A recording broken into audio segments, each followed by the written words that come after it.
Attendees are in listen-only mode.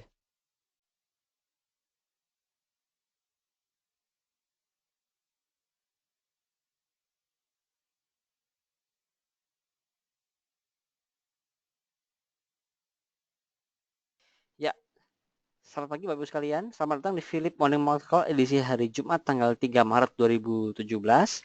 Sebelumnya saya ingin mengkonfirmasikan apakah gambar dan suara dapat terlihat dan terdengar dengan jelas. Untuk pertanyaan Bapak Ibu dapat masukkan di kotak yang tersedia untuk ditanyakan nanti pada sesi tanya jawab. Ya, baik. Terima kasih atas konfirmasi Pak Antonius Leo. Untuk sesi pertama akan dipandu bersama rekan saya, Pak Jasa Adi Mulya. Terima kasih.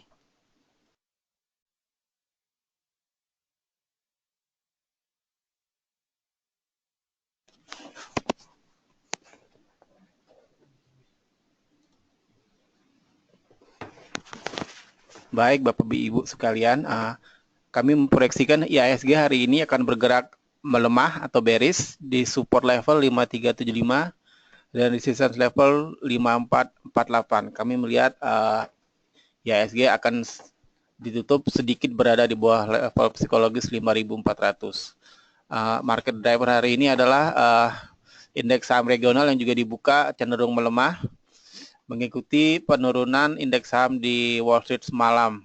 Meskipun indeks Dow Jones masih ditutup sedikit di atas level 21.000. Investor mengantisipasi pidato Janet Yellen di Chicago nanti malam. Investor akan menantikan sinyal atau pendapat Janet Yellen mengenai prospek kenaikan suku bunga di bulan Maret ini. Sebelum Janet Yellen, wakilnya yaitu Stanley Fischer juga akan berpidato di New York. Tentunya investor juga akan sangat tertarik mengikuti paparan dari Stanley Fischer. Dari makroekonomi regional, data inflasi inti Jepang tumbuh 0,1% secara year on year di bulan Januari. Ini adalah pertumbuhan yang pertama sejak Desember 2015 dan pertumbuhan ini ditopang oleh kenaikan harga-harga bahan energi dan juga konsumsi konsumer. Ini memberikan sedikit harapan bahwa usaha bank sentral untuk mengerek inflasi mencapai 2% akan sedikit lebih mudah. Data lain yang keluar adalah belanja rumah tangga atau household spending di Jepang turun 1,2% secara year on year di bulan Januari, sehingga memperpanjang tren penurunan belanja rumah tangga di Jepang itu menjadi 11 bulan beruntun. Data lain adalah mengenai pasar tenaga kerja, di mana tingkat pengangguran di Jepang turun menjadi 3% di bulan Januari dari 3,1% di bulan sebelumnya.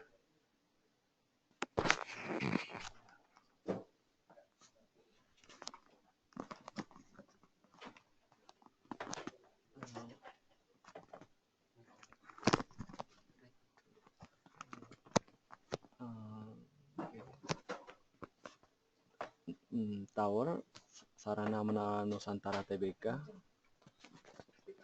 Tower Sarana Menara Nusantara telah mendapat pinjaman dari anak usahanya PT Profesional Telekomunikasi Indonesia Protelindo sebesar 400 miliar rupiah.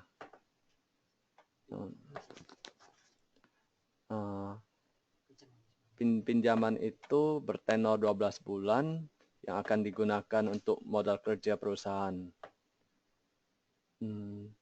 JPFA mengalihkan saham buyback yang telah dibelinya kepada karyawannya sebagai penghargaan. Penghargaan itu adalah bagian dari program performance share plan untuk karyawan yang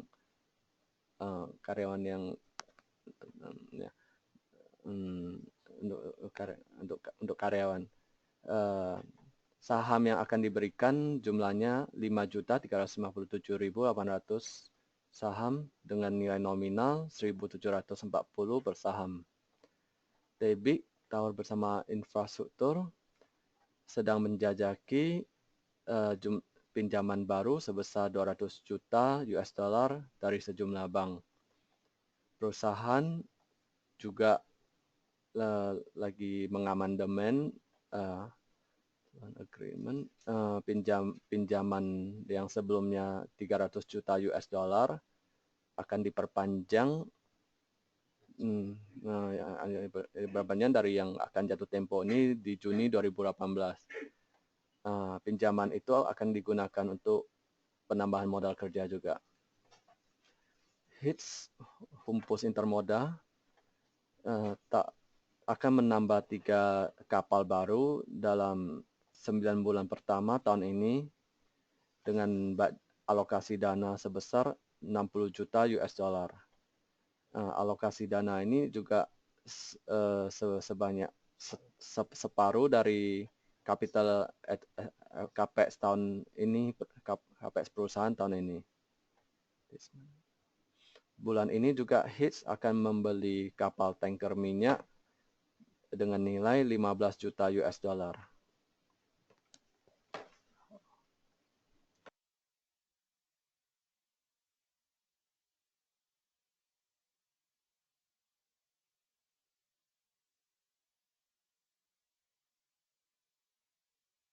Ya, demikian untuk sesi newsnya yang dibacakan oleh rekan saya Tosca.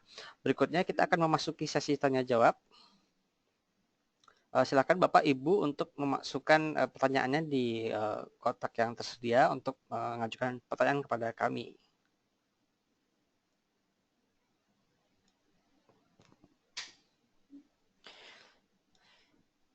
Ya, saya ingin mengkonfirmasi lagi apakah sekarang suaranya sudah dapat terdengar dengan jelas?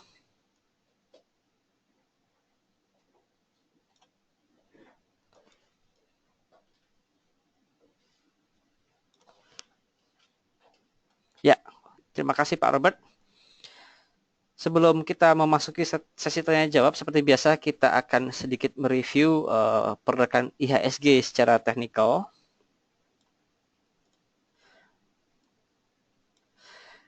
Di sini kita lihat IHSG masih dalam posisi uptrend, namun kemarin mencoba untuk kembali menembus level resisten 5.400 dan berhasil ditutup di atas 5.408.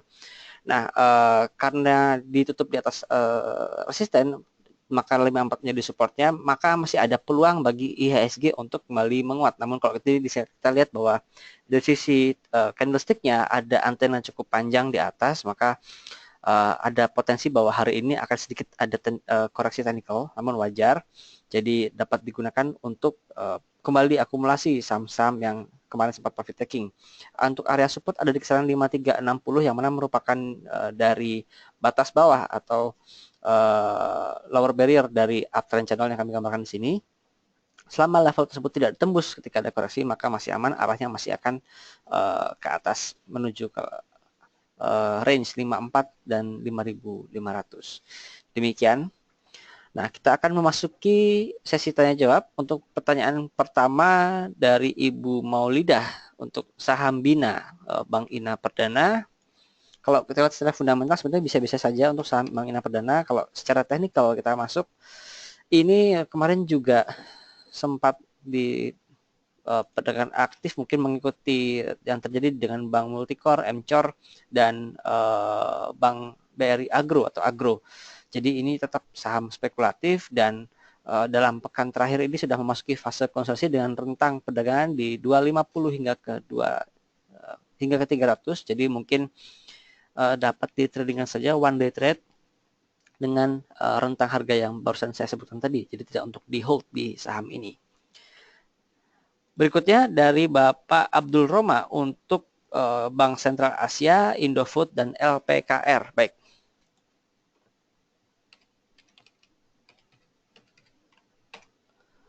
Untuk Bank Sentral Asia, untuk BCA kemarin open gap up di atas dan di atas level resisten 15.600, namun sepanjang perdagangan justru terkoreksi dan ditutup kembali di level 15.500. Namun secara tren sebenarnya ini masih cenderung sideways dengan support di kisaran 15.400 hingga ke 15.600. Jadi sementara dapat ditradingkan dengan range tersebut saja. Jika ada koreksi sampai 15.400 bisa kembali akumulasi di saham BCA ini. Kalau kita lihat secara trennya dalam jangka menengah sebenarnya dalam posisi uptrend, namun degree dari slope-nya ini sedikit landai, jadi mungkin akan perlahan kenaikannya. Jadi agak cenderung sideways untuk dalam waktu jangka pendek. Berikutnya untuk saham Indofood. Untuk Indofood juga sudah breakout dari downtrend channel sejak bulan Oktober dan sekarang sedang memasuki fase konsolidasi. Kalau kita lihat bahwa indikator stokastik ya dalam tren melemah, namun harganya juga masih mampu bertahan di atas level 7.950. Jadi mungkin jika sampai ada pelemahan ke level 7.950 bisa kembali buy on weakness. Dan sementara ini dapat ditradingkan dengan rentang 7.950 hingga ke 8.150. Namun jika 8.150 ini berhasil di breakout ke atas dengan volume tebal, maka berpeluang untuk kembali menjadi uptrend dan target berikutnya ada di kisaran 8.500. Demikian Pak Abdul Roma. Berikutnya LPKR. LPKR kemarin kalau tidak salah labanya bagus, namun secara penjualan dia tidak mampu mencapai target yang ditetapkan sebelumnya. Kalau dari harga kita lihat ini sudah ada pemberikan arah di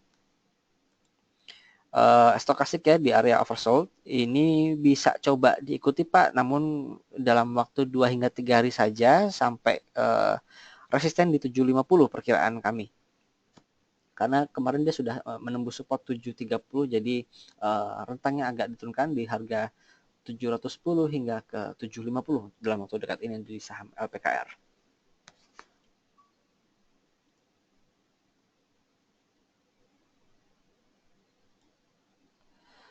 Lalu Bapak Mike Lee untuk saham Indika dan Benakat.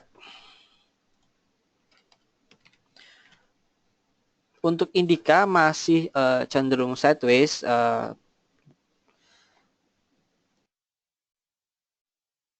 Laporan keuangan full year 2016 belum rilis, namun kalau kita lihat saham-saham batubara lain ada potensi untuk peningkatan kinerja 2016, jadi bisa buy on weakness di harga support di kisaran 700 hingga 720.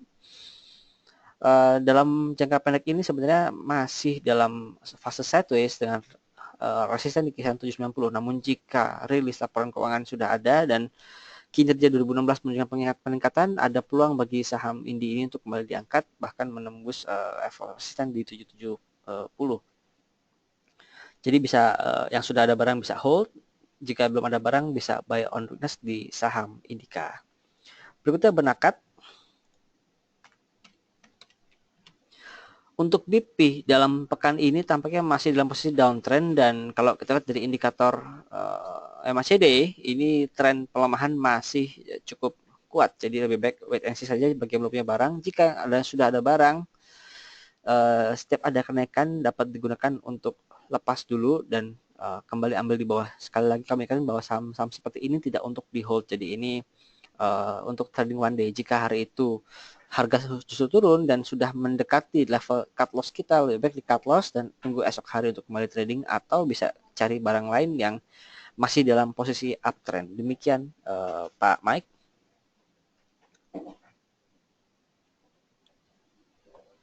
Lalu Bapak Gilang Ramadan untuk saham BBTN, KF dan ADI. Jika ada barang haruskah di hold atau keluar? Baik, kita lihat saham BBTN. Untuk BBTN dan perbankan keseluruhan tahun ini tampaknya akan ada perbaikan dari sisi NPL karena beberapa bank juga sudah mempersiapkan untuk adanya penurunan cadangan. Jadi tampaknya view mereka NPL akan lebih rendah tahun ini. Namun perlu kita lihat realisasinya hingga akhir Q1 ini apakah memang tingkat kredit macet berhasil ditekan atau tidak. Untuk BTN sendiri ini sudah mulai ada konsolidasi, harapannya tidak menembus level 2060 yang jadi mungkin bisa coba buy on weakness dengan area entry point di level 2060. Kemudian saham KF. Ya, KF ini sempat mencoba untuk bangkit dari downtrend ya, namun tampaknya kenaikan juga tidak terlalu besar, jadi masih bisa wait and see saja. Bagi ada barang momen kenaikan adalah momen dapat dimanfaatkan untuk keluar atau take profit terlebih dahulu sambil menantikan ada gerakan yang signifikan, karena kalau kita lihat kemarin dari kenaikan 2 hari terakhir volumenya tidak terlalu besar, jadi mungkin tidak akan sustainable. Kita bisa berkaca pada kenaikan tanggal 3 Februari hingga tanggal 8 Februari gerakannya bisa kita lihat di sini. Kemungkinan akan mengulangi pola ini untuk saham KF dalam 2-3 hari ke depan. Lalu saham Adikarya. Untuk Adikarya kita lihat pelan-pelan dalam fase uptrend, namun slope-nya masih terlalu landai kemiringannya. Dalam jangka pendek tampaknya kembali berpotensi untuk menguji level 2300, jadi bisa coba mungkin buy on list di saham Adikarya. Namun waspada jika seandainya ada tiba-tiba perbaikan arah atau artian tengah hari ada kembali tekanan jual cukup besar, maka langsung bisa dilepas dulu saham Adi dan menantikan harganya stabil di bawah untuk kembali masuk. Demikian Pak Gilang. Lalu Bapak Antonius Leo untuk saham Elsa, Doit, dan PPRO. Elsa. Untuk Elsa ini tampaknya kenaikan yang terjadi 3 hari lalu belum mampu menembus dari downtrend channelnya. Jadi ini masih konfirmasi dalam kondisi downtrend. Dan hari ini juga masih berpeluang koreksi tampaknya. Di sini kita lihat ada support kuat di harga Rp400 yang mana terbentuk sejak bulan November lalu dan belum ditembus. Harapannya adalah support ini mampu ditahan, jadi peluang untuk saham Elsa untuk breakout dari downtrend channel, upper trend downtrend channelnya ini menjadi besar. Namun jika dia breakout level 400 ini, maka peluang untuk melanjutkan dari downtrendnya menjadi besar kembali. Jadi untuk sementara masih coba wait and see dulu di saham Elsa. Kami ulangi, untuk supportnya ada di area 405 Pak. Jadi ini area critical point. Jika level ini di break ke bawah hari ini, maka wait and see, karena kita bisa melihat saham Elsa ini untuk kembali menguji dari lower downtrend channel, dan kalau kita tarik ke kanan ini cukup jauh, angkanya bisa di level 300-an, 360.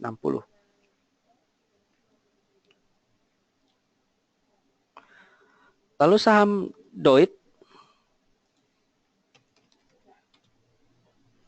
Untuk Doit ini masih dalam fase uptrend yang cukup kuat Pak. Meskipun dalam 3 hari terakhir ada sedikit konsolidasi, bisa coba kita lihat seandainya level 700 kembali tercapai, bisa buy on weakness di situ, dan resistennya ada di level 740. Jika level 740 breakout ke atas, maka peluang untuk lanjut menjadi terbuka lebar. Namun jika seandainya tidak sampai level 740 dan kembali terkoreksi, maka ini akan ada peluang koreksi lanjutan, dan kita menantikan level 700 sebagai di 660 sebagai support berikutnya saham Doit. Lalu saham PPRO. Untuk PPRO masih cenderung sideways dengan support area di 300 dan resisten di level 350. Jadi sementara masih dapat diterjadikan di rentang tersebut. Nah, kalau kita lihat dari sejak bulan September lalu, 300 ini tidak, artinya bukan support yang tidak ditembus, maksudnya bisa ditembus namun besoknya akan balik lagi ke atas, ini memantul. Jadi seandainya pun ditembus 300 ke bawah, tunggu hingga 1 hingga 2 hari apakah ada pantulan atau tidak. Kalau tidak ada pantulan, maka ini confirm break support 300, jadi wait and see dulu untuk masuk. Namun jika ada pantulan dalam 2-3 hari itu bisa diikuti, namun manfaatkan hanya sepanjang 2 hari saja, karena kalau kita lihat sebelumnya tiap ada kenaikan drastis hanya berlangsung 2 hari maksimum. Demikian Pak Antonius. Lalu dari Bapak Satrio untuk Adikarya, Antam, dan BWPT. Untuk Adi barusan sudah kita bahas, Pak. Kita beralih ke saham Antam. Untuk Antam masih dalam posisi downtrend. Kemarin tampaknya mencoba untuk ada technical rebound, namun kita lihat hari ini, seandainya hari ini dia mampu bangkit dengan volume cukup tebal, maka bisa diikuti. Namun jika volume bisa saja dapat dimanfaatkan untuk profit taking saja, Pak. Jadi kita lihat di sini memang volume belum ada yang spesial, masih normal-normal saja. Dan di sini kemarin hanya menyentuh resisten moving average 200 hari di kisaran 785 dan kembali turun hingga ke level resisten di 770. Jadi untuk beberapa waktu depan kami tampaknya masih cenderung bearish untuk saham aneka tambang. Sekaligus untuk menjawab Bapak Robertus Emmanuel yang menanyakan juga Antam. Lalu saham BWPT, untuk BWPT sedang berkonsolidasi di area 360 hingga ke 390.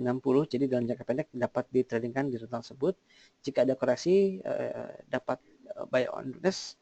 Kita lihat bahwa indikator MACD sedang menunjukkan pelemahan tren ya. Jadi kita menantikan sampai ada sinyal beli lagi untuk kembali akumulasi di saham BWPT.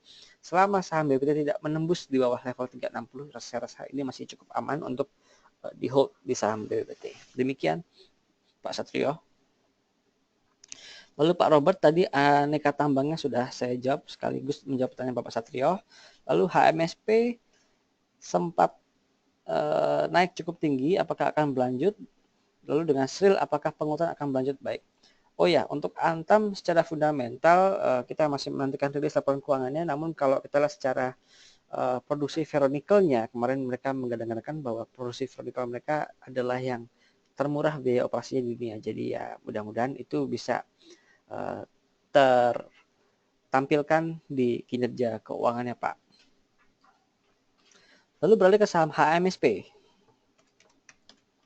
Untuk HMSP kemarin naik tinggi memang, cuman kalau kita lihat dari gerakannya cukup volatile. Jika ada kenaikan satu hari, tampaknya most likely keesokan harinya atau hari ini potensi untuk terkoreksi. Jadi bisa sell on strength di saham HMSP dengan target kisaran di 4150, Pak. Jadi bisa diperhatikan jika kenaikan sampai 4150 dan agak ketahan di situ, mungkin bisa coba take profit dulu. Kalau kita lihat ini lebih menarik untuk ditradingkan saja jika ada koreksi sampai 2-3 hari, nah bisa kembali akumulasi di level tersebut. Berikutnya saham Sril. Untuk saham Sril, ya ini sudah konfirmasi breakout dari downtrend channelnya. Ini bagus, namun kenaikan sudah agak terbatas. Tampaknya, pre-opening kembali buka ke level 400. Namun kalau kita lihat di sini ada triple top di area 415. Jadi kemungkinan tampaknya resistennya sampai ke 415 bisa coba take profit. Karena kenaikan sudah cukup drastis dan seandainya ada technical correction maka cukup wajar seandainya turun sampai ke level 350 atau 360 dan bisa kembali akumulasi di level 350 hingga 360. Demikian Pak Robert.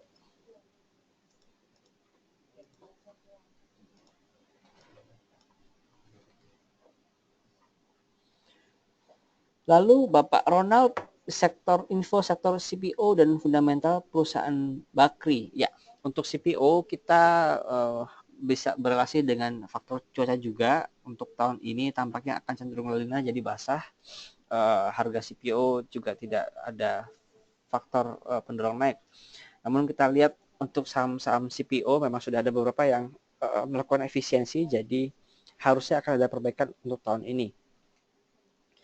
Lalu untuk Bakri, untuk fundamental kita masih belum bisa bicara banyak karena kalau Bapak lihat dari banyak perusahaan Bakri yang posisi ekuitasnya masih minus, jadi kalau untuk fundamental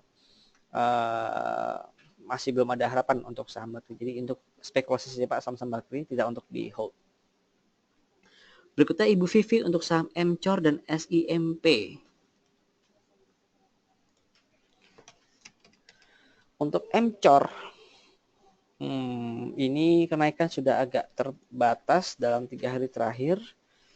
Mungkin bisa sell on trend saja Pak untuk saham Encor di level 330 hingga ke 340 dan wait and see saja. Takutnya dia ada koreksi dan menembus batas 310, maka peluang untuk turun lebih dalam jadi besar. Jadi untuk mengamankan profit yang sudah ada bisa lebih aman jika kita sell on trend terlebih dahulu.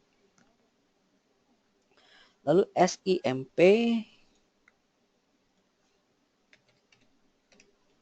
untuk SIMP ini ada kenaikan cukup drastis dan sempat breakout dari level resisten 550-nya. Kita perhatikan jika level 550 ini kuat bertahan dalam beberapa hari ke depan atau dalam pekan depan, maka ini bisa di hold, dan jika ada kesempatan koreksi adalah time to buy buy orders di saham SIMP karena dia sudah bergerak sudah berganti level dari range sebelumnya di 510 hingga 550. Maka kita akan melihat saham harga 550 menjadi support dengan resisten berikutnya di kisaran Rp600. Demikian Ibu Vivi.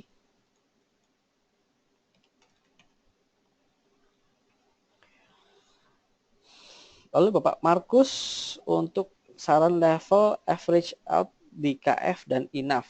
Kalau LPPF bisa entry dan di berapa baik. Untuk KF ini downtrendnya cukup besar, namun jika Bapak ingin out bisa manfaatkan ada kenaikan di level 1950 Pak, jadi bisa coba out dulu. Namun jika 1950 ini kuat dan kembali ditarik menguat ke atas, bisa coba manfaatkan level 2063 yang mana merupakan MA 200-nya. Mungkin ini menjadi resisten yang cukup kuat di tengah downtrend yang cukup besar melanda saham KF. Lalu saham INAF, untuk Indofarma kita lihat ini sudah mulai ada pembentukan arah, bisa coba hold dulu Pak. Mungkin ada kenaikan sampai ke level 260. Namun jika level 260 sudah mulai agak ketahan kenaikannya, bisa exit di level tersebut atau di range 2560 hingga ke level 2660. Jadi range supaya itu dapat kita lihat jika kenaikan terbatas bisa kembali exit di sana. Lalu kembali tampung di kisaran support 2150. Lalu saham LPPF bisa entry dan exit di berapa baik. LPPF cukup volatile dalam beberapa hari terakhir ini. Kita lihat kemarin ada tarikan namun tidak mampu menutup gap yang di harga 13.600-an. Jadi tampaknya dalam waktu dekat ini ada peluang untuk kembali koreksi. Bisa coba kembali akumulasi di level 11.800 dan take profit di level 13.000. Lain cerita jika hari ini dibuka kembali menguat dan mampu berada di area gap antara 13.150 hingga 13.660, maka bisa di hold saja dengan resisten terdekat ada di level 13.700 Pak. Jadi harapannya bisa segera menutup gap yang 13.700 dan kembali ke rentang 15.000 untuk saham LPPF, karena secara fundamental sebenarnya masih membuka kenaikan penjualan dan kenaikan profit, namun karena level kenaikan tidak sesuai diharapkan, maka pelaku pasar sedikit menghukum saham LPPF. Tapi kalau kita compare dengan perusahaan retail seperti Ramayana atau Aces, maka tingkat growth LPPF sebenarnya masih lebih bagus daripada saham-saham retail lainnya. Demikian Pak Markus. Lalu Bapak Riyad, untuk saham Waskita prospeknya untuk WSBP, entry dan jangka menengah bagaimana? Baik WSBP. Nah, kalau kita lihat secara fundamental, WSBP ini cukup baik dan dia menopang proyek-proyek Waskita. Ini harganya menarik karena dalam bulan terakhir ada koreksi dan menjauhi level 580, mungkin level 550 hingga ke 560 dapat dimanfaatkan untuk entry level di saham WSBP. Jadi saham ini untuk di hold tidak ada masalah. Berbeda dengan Waskita yang banyak bermain di tol, itu yang perlu kita concern adalah sisi cash flow atau pendanaan untuk proyek, ya, di mana dia bergantung dari pendanaan pemerintah. Jika pendanaan pemerintah terlambat, maka dia membutuhkan talangan dana dan itu butuh bunga. Sementara untuk Waskita beton precast, dia ini hanya menyediakan precast, jadi sistem beli jualnya lebih jelas. Jadi tidak terlalu tergantung dengan kondisi pendanaan dari pemerintah. Demikian Pak Riyaf.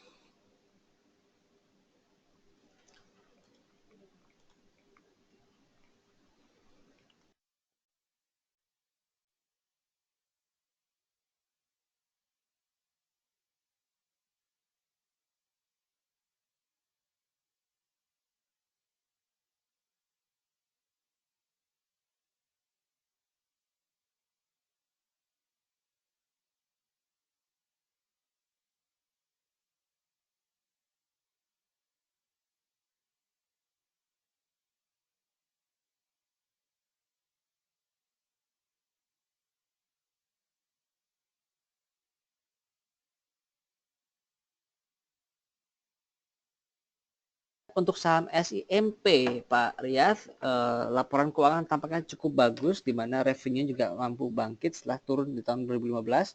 Dan juga yang mengembirakan adalah net income-nya naik hampir 2 kali lipat, jadi 538 miliar dari posisi 264 di tahun 2015. Jadi harusnya ini menjadi katalis positif bagi saham SIMP. Nah, kalau kita lihat dari secara teknikalnya, ya, untuk SIMP karena itu mungkin kemarin bisa terdongkrak naik, jadi ini masih bisa di hold di saham SIMP, Pak. Kita harapannya bahwa 550 ini menjadi support kuat, dan untuk kedepannya tradingan saham SIMP berada di atas level 550.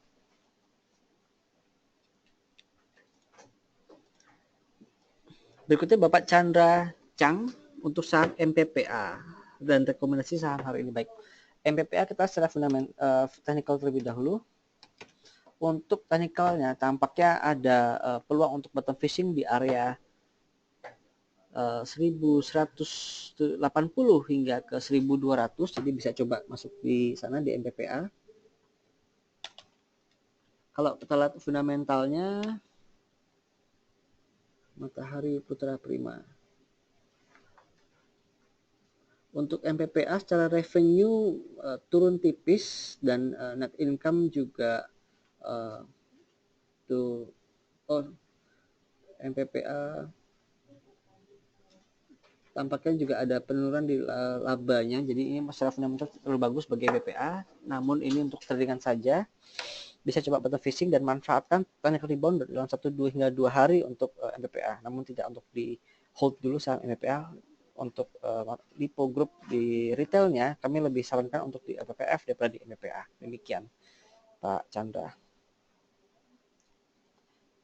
Lalu Pak Almanda Aziz untuk waskita Ali BBPT. Untuk waskita BBPT sudah kita bahas barusan. PSKT tampaknya masih berusaha untuk bertahan di area moving average 200 harinya di sini. Kalau kita lihat indikator stokastik sudah ada di area oversold, jadi harapannya akan ada technical rebound dalam 1-2 hari. Namun mengingat dia sudah breakdown dari pola ascending triangle-nya, jadi ada peluang juga untuk lanjut penurunannya. Ini bisa wait and see atau ditradingkan ketat dengan rentang 2420 hingga ke level 2490, Pak. Lalu saham AALI, Astra Agro Lestari, ini kemarin pekan lalu mampu bangkit dari level 14 ribuan dan sedang menguji level 15.400 sebagai resistennya. Di sini kita lihat untuk saham AALI sebenarnya untuk di hold tahun ini harusnya cukup baik untuk saham-saham CPO, jadi jangka menengah panjang harusnya tidak apa-apa untuk disimpan. Dan untuk sisi fundamentalnya juga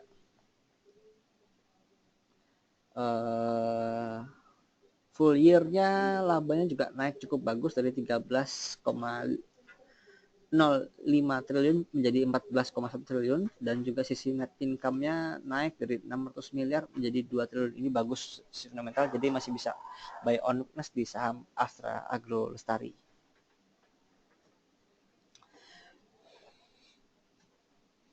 Lalu untuk Bapak Bima BWPT dan Pegas, dan juga Bapak Aziz tadi BWPT, coba kita lihat pasca opening seperti apa. Tampaknya masih mencoba bertahan di range 380, jadi ini bisa coba buy on saja Pak di harga 360 dan take profit di level 390. Sementara ini untuk sideways. Namun jika sudah breakout level 390 ke atas, maka bisa diikuti karena saham BPT sekali breakout resisten dia durasi kenaikannya cukup panjang, bisa sampai 1 minggu. Jadi tunggu sampai breakout 390 baru diikuti kembali. Lalu Pak Bima untuk saham Pegasnya, ke saham Pegas ini kalau kita lihat masih dalam posisi ascending triangle. Dengan support area kita lihat di sini untuk saat ini di level 2750. Jadi perhatikan ketat saham Pegas, jika dia jebol 2750 mungkin sebaiknya di cut loss dulu dan menantikan area supportnya di mana. Namun jika masih mampu bertahan di atas 2750 masih bisa di hold sambil kita menantikan rilis laporan keuangan full year 2016-nya. Harapan kami adalah dia mampu kembali ke level 29 dan breakout level tersebut untuk kembali ke level 30. Jadi dalam jangka pendek masih bisa di hold, namun perhatikan dengan ketat di saham ini. Demikian Pak Bima. Lalu Pak Adi Widyarta, WSBP dan Waskita sudah kita bahas tadi, WSBP juga sudah, namun sekilas kita review. Untuk WSBP juga masih ada peluang untuk akumulasi kembali di level 540 hingga ke 560 Pak.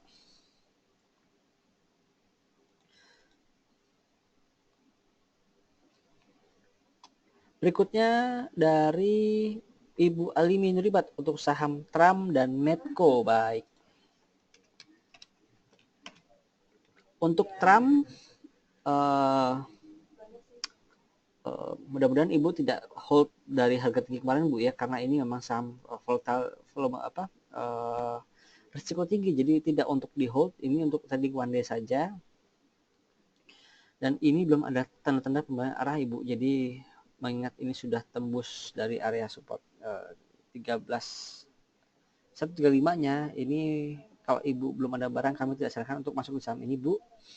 Jika Ibu ada barang, mungkin nanti tunggu sampai ada kenaikan, bisa manfaat untuk keluar dulu Bu saham ini, karena memang fundamental tidak ada memberi dukungan dan juga technical tampaknya sudah mulai ditinggalkan di saham ini, jadi bisa beralih ke saham lain saja. Lalu Medco Energi. Untuk Medco 2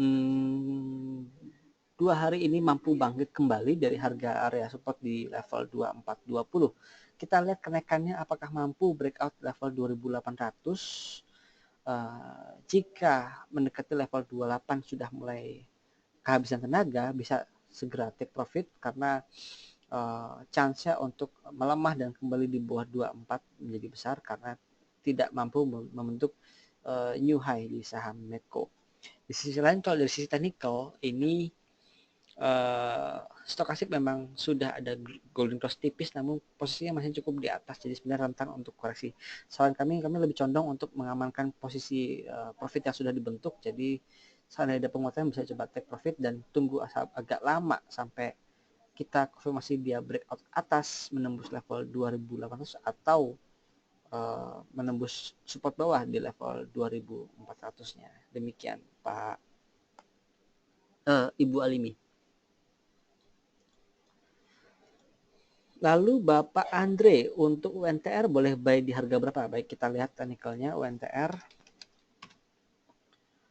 Untuk UNTR ini sudah breakout 24.000 untuk resistennya, dan kalau kita secara fundamental UNTR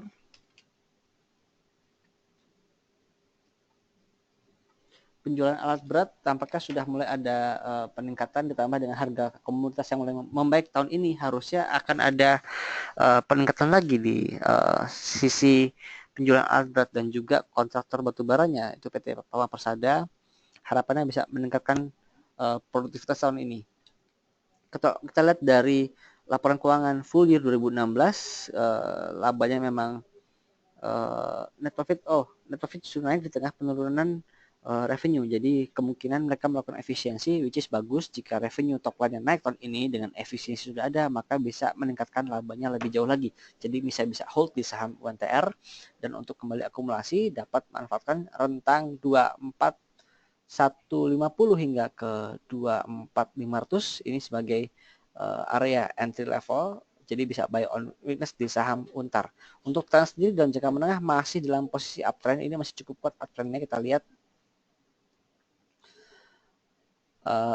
Dan slope kenaikannya cukup atraktif karena lumayan curam sekitar 20 derajatan.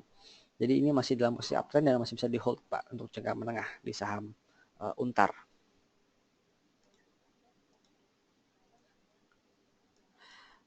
Lalu Ibu Foni untuk ITMG, Adro dan PTBA. Baik.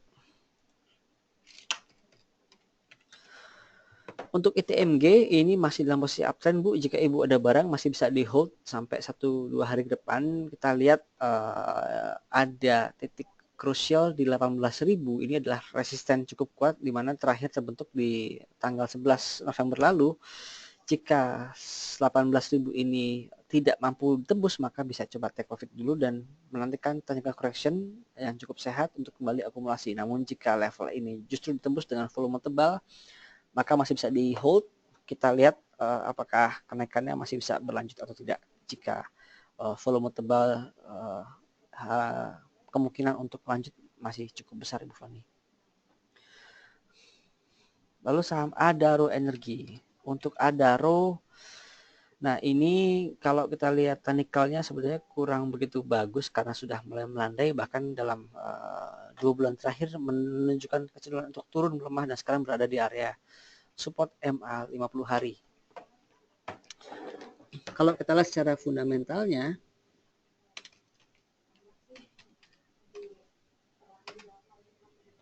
untuk Adaro labanya sendiri hingga Q3 masih naik tipis dan revenue juga belum mampu bangkit. Tapi di sini sisi bagusnya adalah Adaro melakukan efisiensi, dan jika Q4 ini bisa revenue top line naik, maka net profitnya akan lebih tinggi dari level 2015.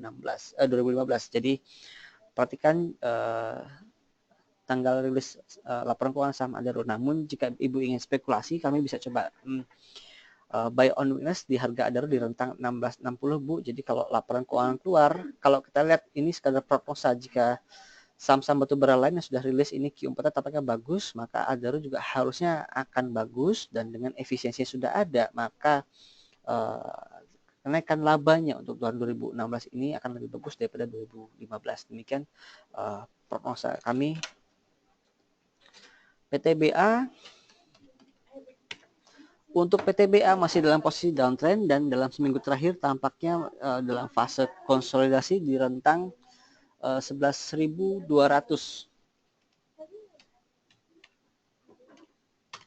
Kalau kita secara fundamentalnya PTBA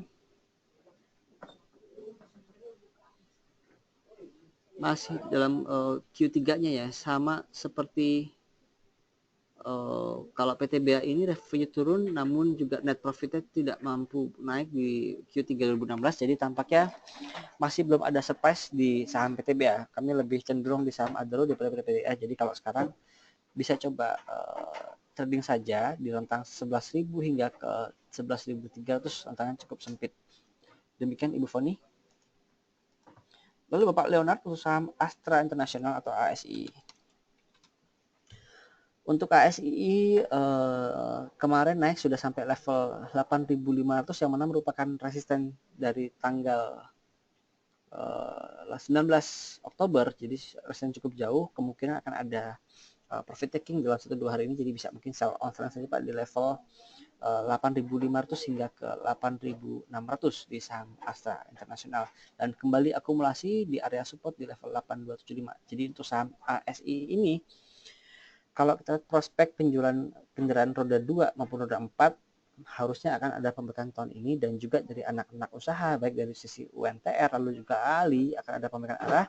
Maka secara holding harusnya 2017 ini Astra International mampu bangkit. Jadi jika Bapak memang targetnya untuk long term investment, buy and hold di saham ASI bisa dilakukan. Demikian Bapak Leonard. Ya, sudah 20 menit kita memasuki jam trading. Kami akan cukupkan Philip Morning Market Call edisi hari ini. Terima kasih atas atensi dan pertanyaan dari Bapak Ibu sekalian. Mudah-mudahan hari ini kita akan tetap cuan. Selamat pagi dan salam sukses.